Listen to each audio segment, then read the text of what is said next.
Hi అండి, అందరికి ఉపయోగపడే అద్భుతమైన యూస్ఫుల్ టిప్స్ అయితే షేర్ చేస్తున్నాను. వీడియోని ఎక్కడ కూడా స్కిప్ చేయకుండా చివరి వరకు చూసి వీడియో నచ్చితే చిన్న లైక్ చేయండి ఫ్రెండ్స్. మీరు ఇచ్చే చిన్న లైక్ నాకు సపోర్టింగ్గా ఉంటుంది, మరికొంతమందికి రీచ్ అవుతుంది కాబట్టి తప్పకుండా వీడియోని లైక్ చేయడం మాత్రం మర్చిపోకండి ఫ్రెండ్స్.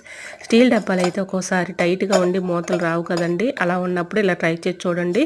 వ్యాజ్లైన్ కొంచెం ఇలా అంచుకి ఇలాగ అప్లై చేసేసి మూత పెట్టుకున్నట్లయితే చక్కగా ఈజీగా స్మూత్గా ఈ మూత అయితే వచ్చేస్తుందండి. సో తప్పకుండా ట్రై చేయండి. ఇంకా సెకండ్ టిప్ అయితే తెలుసుకుందాము. కందిపప్పు పాడవకుండా ఎక్కువ రోజులు స్టోర్ ఉండాలంటే ఇలాగ కొబ్బరి చిప్పను దాన్ని ఇలా పెట్టుకుంటే చక్కగా మనకి పురుగు రాకుండా ఉంటుందండి. అలా తీసుకుని వేసుకోవడానికి కూడా చాలా ఈజీగా ఉంటుంది. అలాగే బియ్యంలో కూడా ఇలా పెట్టేసుకున్నాం అనుకోండి, బియ్యంలో కూడా పురుగు రాకుండా ఎక్కువ రోజులు స్టోర్ ఉంటాయి. సో తప్పకుండా ట్రై చేయండి. ఇంకా థర్డ్ టిప్ అయితే తెలుసుకుందాము. హ్యాండ్ వాష్ చేసుకునే సింక్ దగ్గర మనం హ్యాండ్ వాష్ చేస్తూ ఉంటాం కదండి, అక్కడ బాగా స్మెల్ వచ్చేస్తూ ఉంటుంది. బ్యాడ్ స్మెల్ లేకుండా ఉండాలంటే నాప్కిన్ బౌల్స్ ఇలా పెట్టేసుకుని కర్పూరం ట్యాబ్లెట్ ఒకటి వేస్తే స్మెల్